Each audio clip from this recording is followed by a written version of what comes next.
Hello guys, welcome to रोजगार सवेरा। Discuss करेंगे 26 नवंबर के करंट अफेयर विद स्ट्रेटेजी के। फर्स्ट क्वेश्चन हमारा, हाल ही में चर्चा में रहा हाईली गुब्बी ज्वालामुखी किस देश के अफार क्षेत्र में स्थित है जहां इसका विस्फोट हुआ है? तो ये अफ्रीका महाद्वीप के इथोपिया में स्थित है। Option A is the right answer. यहाँ पे ऑप्शन बी केन्या भी आपको दिख रहा है। केन्या से आपको क्या याद होना चाहिए कि ये नॉन नाटो अलायंस है, 20वां सदस्य है ये इसका। तो ये क्यों याद आ रहा है? क्यों हमने परसों की क्लास में आपको नॉन नाटो अलायंस के बारे में पढ़ाया था। उसमें उसका 21वां सदस्य कौन सा देश बना है? तो सऊदी अरेबिया। ठीक है, सऊदी अरब इसका 21वां सदस्य बना है ये। तो ये ऐसे ही आपको याद करनी है। करंट अफेयर और स्ट्रेटेजी के केन्या ऑप्शन में जैसे दिखा तो हमें उसका नॉन नाटो एलाई के बारे में याद आ गया। सऊदी अरब जहां भी दिखे तो हमें याद होना चाहिए इसका नाटो का हाल ही में 21वां, नॉन नाटो एलाई का हाल ही में 21वां सदस्य बना है। तो जानते हैं हाईली गोबी ज्वालामुखी के बारे में। यह इथोपिया के अफार क्षेत्र में स्थित है और इस ज्वालामुखी से इतना राख के विशाल बादल निकले हैं कि ये लाल सागर से होते हुए भारत तक पहुंच चुका है। और इस क्षेत्र में तीन टेक्टोनिक प्लेटें अलग हो रही हैं। इसे इसे मुख्य रूप से अफाट ट्रिपल जंक्शन भी कहते हैं। कौन कौन सी प्लेटें? तो अरब प्लेट, न्यूबियन प्लेट जिसे अफ्रीकी प्लेट भी कहते हैं, और सोमाली प्लेट। जब आप जियोग्राफी पढ़ते होंगे तो उसमें हम ये टेक्टोनिक प्लेट्स और विशेषकर रिफ्ट वैली अफ्रीका महाद्वीप में पढ़ते हैं, तो उसी से संबंधित है ये उस ज्वालामुखी का फोटो। इसके अलावा इथोपिया के बारे में कुछ जानते हैं? तो जैसे इथोपिया की कैपिटल क्या है? इथोपिया की कैपिटल बहुत ही इंपोर्टेंट है। तो इथोपिया की कैपिटल है आदिस अबाबा।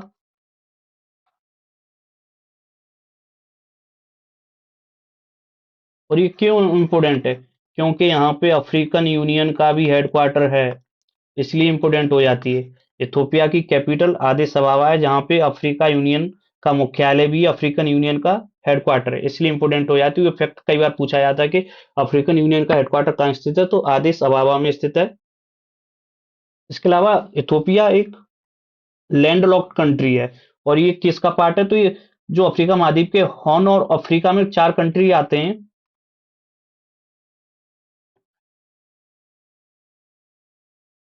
हॉर्न ऑफ अफ्रीका में, जो कि अफ्रीका महाद्वीप के पूर्वी भाग पर स्थित है ये। इनकी सीमा लाल सागर, अरब सागर से स्पर्श होती है। तो हॉर्न ऑफ अफ्रीका में, अच्छा हॉर्न ऑफ अफ्रीका में कौन कौन से देश शामिल है तो ये भी आपको बताते हैं। इसकी एक ट्रिक भी होती है, सीड, SEED। तो एस से हो जाएगा सोमालिया, ई से हो जाएगा इथोपिया, और ई से हो जाएगा एरिट्रिया, और डी से हो जाएगा जिबूती। ठीक है ना? तो इसी तरीके से याद रखने हैं। हॉर्न ऑफ अफ्रीका के कंट्री चार: इथोपिया, सोमालिया, एरिट्रिया, जिबूती।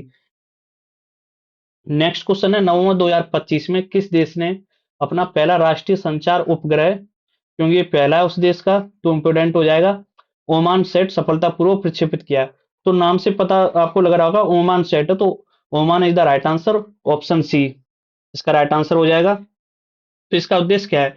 देश की संचार अवसंरचना को मजबूत करना, डिजिटल सेवाओं का विस्तार करना, और राष्ट्रीय सुरक्षा तथा आपदा प्रबंधन क्षमताओं को बढ़ाना है। ओमान से संबंधित और फैक्ट भी जानते हैं, जैसे ओमान की कैपिटल क्या है? तो ओमान की कैपिटल मस्कट है। इसके अलावा भारत और ओमान एक युद्धाभ्यास भी करते हैं मिलकर, ईस्टर्न ब्रिज।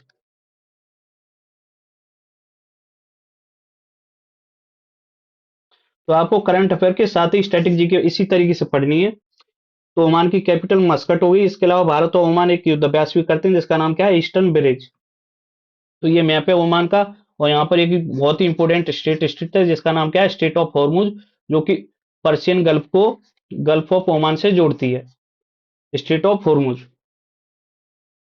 नेक्स्ट क्वेश्चन है, महिला कबड्डी विश्व कप 2025 का खिताब किस देश ने जीता है? तो ये भारत ने जीता है। Option B is the right answer. और भारत ने इसे सेकंड टाइम जीता है, तो इंपोर्टेंट हो जाएगा ये। महिला कबड्डी विश्व कप 2025 के फाइनल में चीनी ताइपे को 35-28 के स्कोर से हराकर खिताब जीता। यह खिताब लगातार भारत ने दूसरी बार जीता है, जिससे कबड्डी के क्षेत्र में देश का प्रभुत्व साबित होता है। और इसका आयोजन कहाँ हो रहा था? तो ढाका में ये आयोजित हुए, बांग्लादेश में। नेक्स्ट क्वेश्चन है, हाल ही में राष्ट्रीय विधिक सेवा प्राधिकरण के कार्यकारी अध्यक्ष के रूप में किसे नियुक्त किया गया है? तो ये कार्यकारी अध्यक्ष हैं, इनका नाम है न्यायमूर्ति Vikram Nath. Option B is the right answer. और इसका उद्देश्य क्या है नालसा का? तो इसका उद्देश्य समाज के कमजोर वर्गों के निःशुल्क कानूनी सेवाएं प्रदान करना और विवादों के सौहार्दपूर्ण समाधान के लिए लोक अदालतों का आयोजन करना। नेक्स्ट क्वेश्चन है, यूरोप का पहला देश कौन बन गया है जिसने स्टारलिंक की डायरेक्टर टू सेल सैटेलाइट सेवा लॉन्च किया है? तो ये यूक्रेन बना है। Option C is the right answer. Director to cell satellite सेवा शुरू करने वाला यूरोप का पहला देश यूक्रेन है।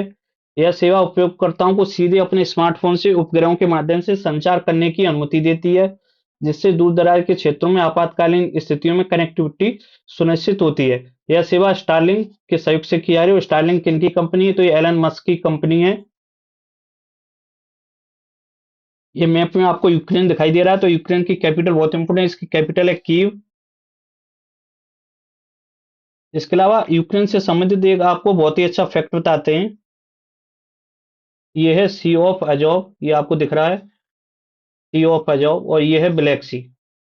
ठीक है, तो इन दोनों को कौन सी स्टेट जोड़ती है यहां से? बहुत ही इंपॉर्टेंट फैक्ट है। तो इसे स्टेट ऑफ कर्च जोड़ती है।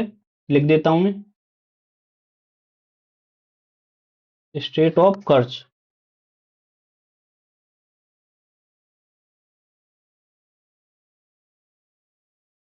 ठीक है, सी ऑफ अजो को ब्लैक सी से कौन सी जल संधि जोड़ती है? तो कर्च जल संधि से जोड़ती है। ये फैक्ट आपको याद रखना है। इसके अलावा आपको ये क्रीमिया द्वीप दिख रहा होगा, तो 2014 से पहले इस पे यूक्रेन का अधिकार था, लेकिन 2014 के बाद रसिया ने इस पे अधिकार कर लिया। और 2014 में जैसे ही रसिया ने इस पे अधिकार किया, तो पहले जो अभी हम पढ़ते हैं G7 देश, वो पहले G8 थे। ठीक है ना, G8 थे, जिन्हें अभी हम वर्तमान में G7 पढ़ते हैं। तो जैसे ही रसिया ने क्रीमिया प्रायद्वीप पे अधिकार किया, तो उसे ग्रुप ऑफ 8 से निकाल दिया गया, G8 से।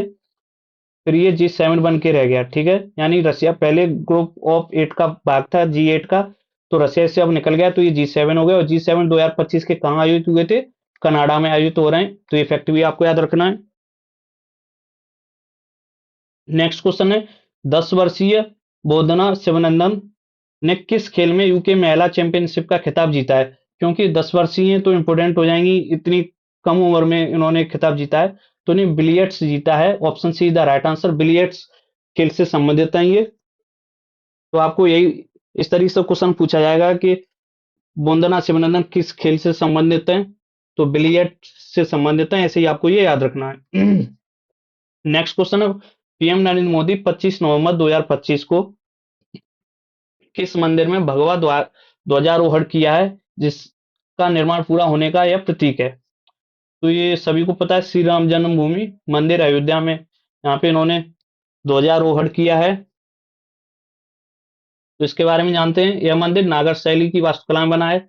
ये शैली आपको याद रखनी है, ऑप्शन में दी होगी, नागर शैली, द्रविड़ शैली। ठीक है, तो आपको शैली कौन सी है? नागर शैली याद रखनी है, जो कि उत्तर भारतीय मंदिरों की एक पारंपरिक और प्रतिष्ठित शैली है ये। इसके अलावा इसके वास्तुकार भी इंपोर्टेंट है, वास्तुकार सबसे इंपोर्टेंट है। तो इसके वास्तुकार कौन है? चंद्रकांत सोमपुरा और उनके बेटे आशीष सोमपुरा इसके वास्तुकार हैं। इसके अलावा इसकी आधारशिला कब रखी गई थी? तो 5 अगस्त 2020 को पीएम नरेंद्र मोदी के द्वारा ही इसकी आधारशिला रखी गई थी। वो ये 3 मंजिल मंदिर है। इसके अलावा जो इसकी ऊंचाई है वो 161 फीट है। इस परिसर में और भी मंदिर हैं, जैसे महर्षि वाल्मीकि मंदिर, महर्षि वशिष्ठ मंदिर, महर्षि विश्वामित्र मंदिर और महर्षि अगस्त मंदिर भी यहीं पर स्थित हैं। और रामलला की मूर्ति के बारे में भी जानते हैं, जो कि गर्भगृह में स्थित है, जो कि भगवान के बाल रूप को दिखाती है। इसमें भगवान बाल रूप में समाहित हैं। इसके अलावा मूर्ति की विशेषता क्या है? तो ये 51 इंच लंबी मूर्ति है, जो कि काले सालिग्राम पत्थर से बनी है। अच्छा, आपको कमेंट बॉक्स में बताना, अगर आप बता सकते हो तो, कि ये काले सालिग्राम पत्थर कहाँ से लाए गए हैं। ठीक है ना, ये काले सालिग्राम पत्थर हैं, वो किस नदी में पाए जाते हैं, वो कहाँ से लाए गए हैं? आप कमेंट बॉक्स में बताना इसका आंसर। अच्छा, इस मूर्ति के शिल्पकार भी इंपोर्टेंट हैं। देखो, कोई भी मंदिर बनता है या कोई भी इमारत बनती है, तो उसके शिल्पकार परीक्षा में बहुत पूछे जाते हैं। तो इसके जो शिल्पकार हैं वो कर्नाटक के प्रसिद्ध मूर्तिकार अरुण योगीराज जी हैं। ये फैक्ट भी याद रखना है।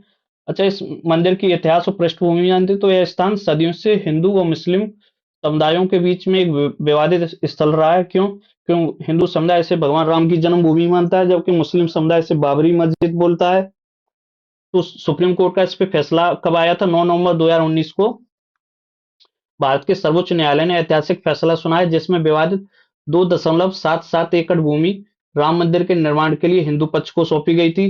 और मुस्लिम पक्ष को मस्जिद निर्माण के लिए अयोध्या में एक वैकल्पिक 5 एकड़ भूमि दी गई थी।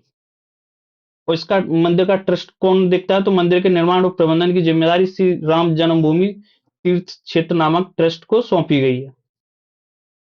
ये है इसकी इमेज, ये है श्री रामलला की मूर्ति जी, और ये है अयोध्या मंदिर, और ये है ध्वज।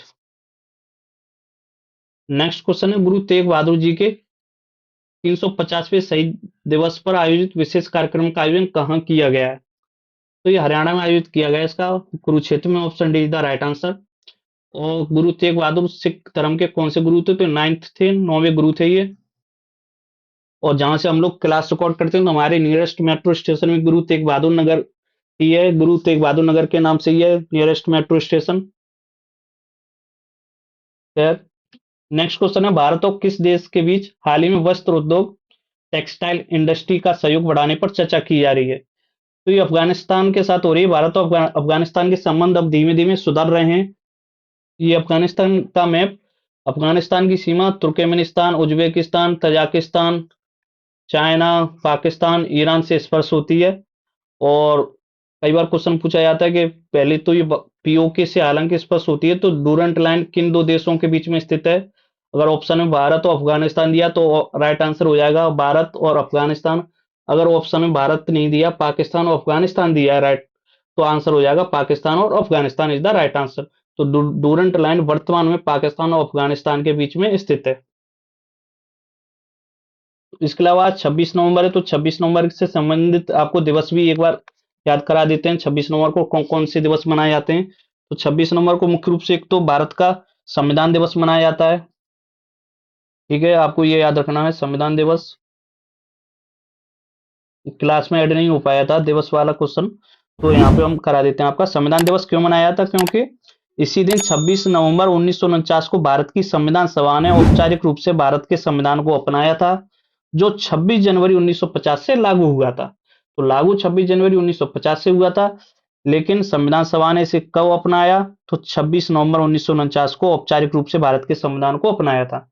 इसके अलावा 26 नवंबर को हम नेशनल मिल्क डे भी मनाते हैं।